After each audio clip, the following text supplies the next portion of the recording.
حسینی ہوں حسینی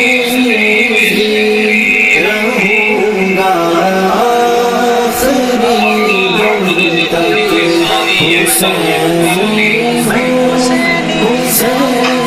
حسینی رہوں گا آخری دم تک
یزید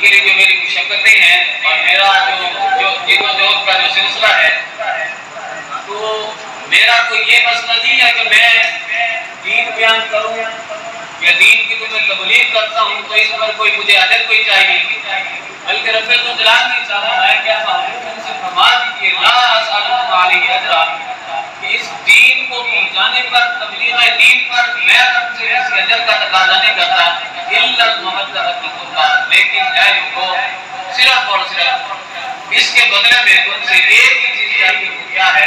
آل بیت محبت، میرے قریب میری محبت، اور حضور علیہ السلام نے ایک اور مقام پر حدیث پاک کے اندر آتا ہے کہ حضور علیہ السلام نے ارشاد فرمایا احب اللہ بما یمنعکم من نعمہ، کہ سب سے پہلے رب الجلال سے محبت کرو.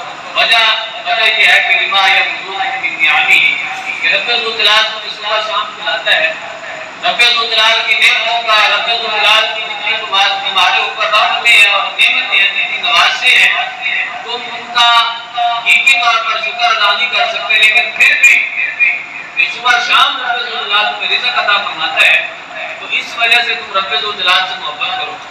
اور پھر حضور علیہ السلام نے ارشاد فرمایا احبونی لحب اللہ، کیا صحابہ اور اے مسلمانوں، اے مومنوں، سب سے پہلے تم نے رب الجلال سے محبت کرنی ہے. وجہ بھی رب الجلال کی محبوب نے بیان فرما دی اور پھر فرمایا کہ پھر مجھ سے بھی محبت کرو. وجہ کیا ہے؟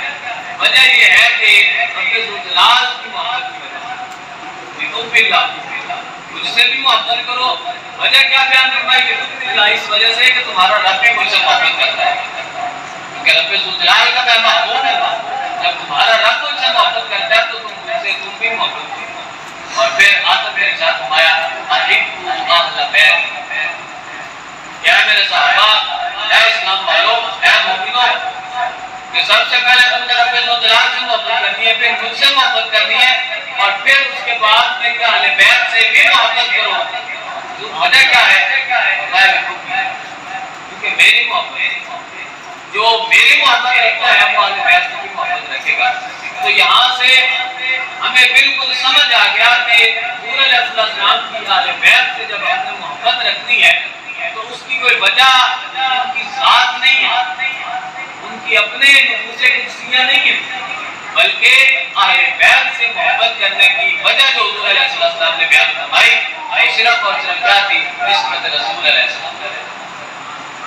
جب ہم نسبت رسول علیہ السلام کو مد نظر رکھتے ہیں تو پھر صحابہ اہل بیت کی محبت آپس میں ٹکراتی نہیں، کیونکہ حضور علیہ السلام نے ایک مقام پر اہل بیت کے لیے فرمایا کہ لحبی، کہ جو ان سے محبت کرے گا وہ میری وجہ سے محبت کرے گا. اور پھر ایک اور مقام پر ارشاد فرمایا کہ اللہ اللہ فی اصحابی لا تتخذوا غرضا من بعدی ومن احبهم فبحبی احبهم. فرمایا کہ اے صحابہ، اے بعد میں آنے والے لوگوں، میرے صحابہ کے بارے میں رب الجلال سے لا تتخذوا غرضا من بعدی، میرے بعد ان کے نشانہ نہ بنا لینا. کیوں؟ حضور علیہ السلام نے ارشاد فرمایا ومن احبهم فبحبی احبهم ومن ابغضهم فببغضی ابغضهم. حضور نے ارشاد فرمایا جو ان سے محبت کرے گا تو وہ چونکہ مجھ سے محبت رکھتا تھا، فبحبی احبهم، میری محبت کی وجہ سے ان سے محبت کرو. اور جو ان سے بغض رکھے گا تو سمجھ لو مجھ سے بغض رکھ رہا ہے، مجھ سے بغض رکھ رہا ہے. قیامت والے دن رب الجلال اس کا معاوضہ کرے گا. تو جتنے بھی احادیث ہم دیکھیں جہاں پر بھی اہل بیت کا ذکر ہے یا صحابہ کرام کا ذکر ہے تو محبت کا آپس میں ٹکراؤ نہیں ہے، محبت کا آپس میں ٹکراؤ نہیں ہے. اور یہی اہل سنت والجماعت ہے کہ ایک طرف خوارج ہیں اور ایک طرف حافظ ہیں. خوارج صحابہ کرام علیہ الرضوان کا نام لے کر اہل بیت پر بکتے ہیں، اور ادھر رافضی ہیں روافض، وہ اہل بیت کو آڑ بنا کر وہ اصحاب رسول علیہ السلام کا تبرہ کرتے ہیں. لیکن سنی وہ ہے کہ جو حضور علیہ السلام کو بھی مانتا ہے اور حضور علیہ السلام کے جو یار ہیں وہ چاہے صحابہ کرام ہوں یا حضور کے اہل بیت کو، تمام کو مانتا ہے تو حضور کی وجہ سے مانتا ہے. تو یہ صراط مستقیم ہے.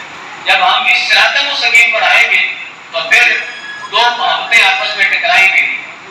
تو جو بندہ اہل بیت سے محبت کرے گا تو وہ حضور کے اصحاب سے بھی محبت کرے گا، نماز سے بھی محبت کرتا ہے، جن کے سسر سے محبت ہے اس کے نمازوں سے بھی محبت کرتا ہے.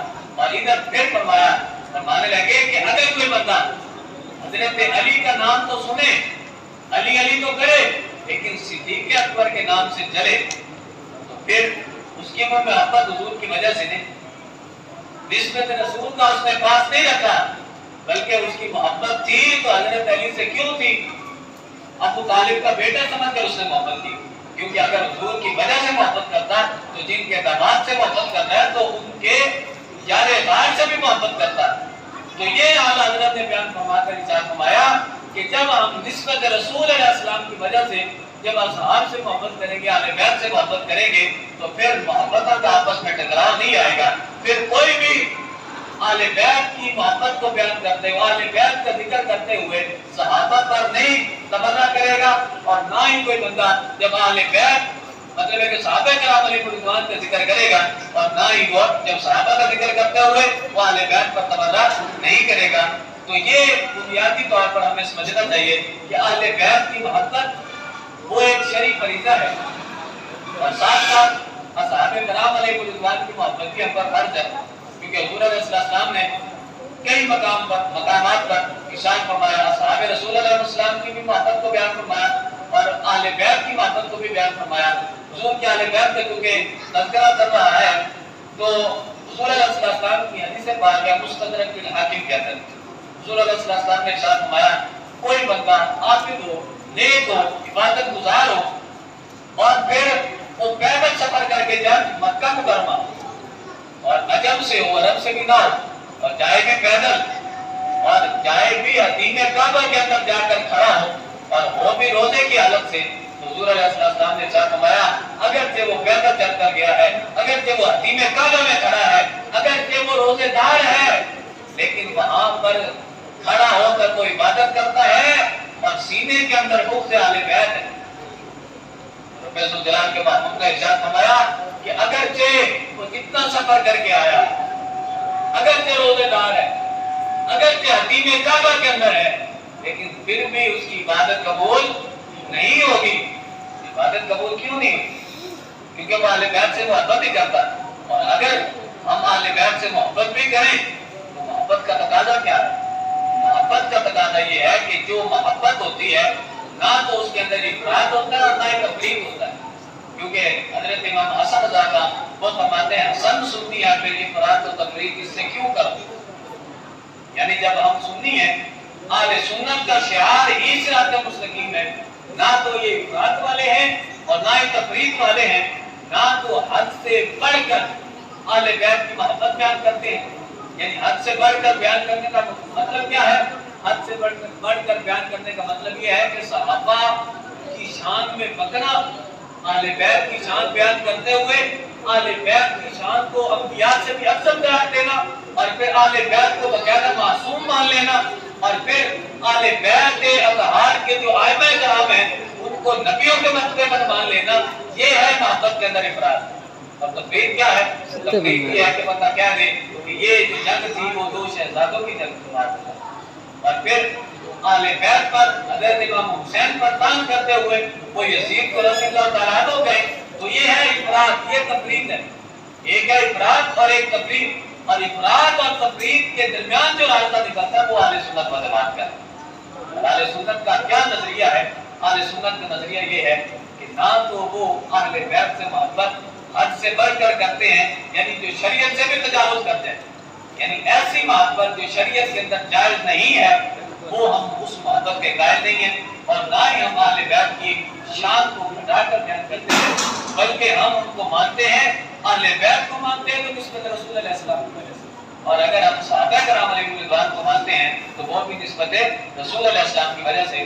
تو آج یہ المیہ ہے کہ لوگ برخلاتے ہیں اہل بیت کی محبت کے جھانسا دیتے ہیں، اہل محبت کی شان کا نام لے کر، اور پھر اہل بیت کی شان کے اندر جو اہل بیت سے روایت ہی نہیں ہے، جو حضرت امام حسین نے کام کیے ہی نہیں ہیں، حضرت امام حسین کو جن سے منع کرتے رہے، اور یہ محبت کے اندر کہتے ہیں کیونکہ ہم محبت کر رہے ہیں، ہم چونکہ محبت کرتے ہیں تو لہذا محبت کی کوئی لمٹ نہیں ہوتی، تو یہ جائز نہیں ہے.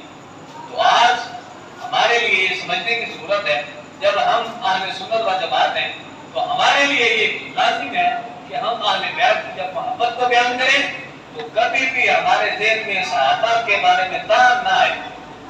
اور اگر ہم صحابہ کی محبت بیان کر رہے ہوں، صحابہ کا ہمیں تذکرہ کر رہے ہوں، تو کبھی بھی ہمارے ذہن میں اہل بیت کے بارے میں کوئی برا لفظ نہ آئے. کیونکہ رب العالمین کے محبوب نے ارشاد فرمایا، مسلم شریف کی حدیث پاک ہے، حضور علیہ السلام نے ارشاد فرمایا ذکرکم اللہ فی اہل بیت، پھر فرمایا ذکرکم اللہ فی اہل بیت، پھر ارشاد فرمایا ذکرکم اللہ فی اہل بیت. اے لوگو میں تمہیں اپنی اہل بیت کے بارے میں رب یاد کرا رہا ہوں۔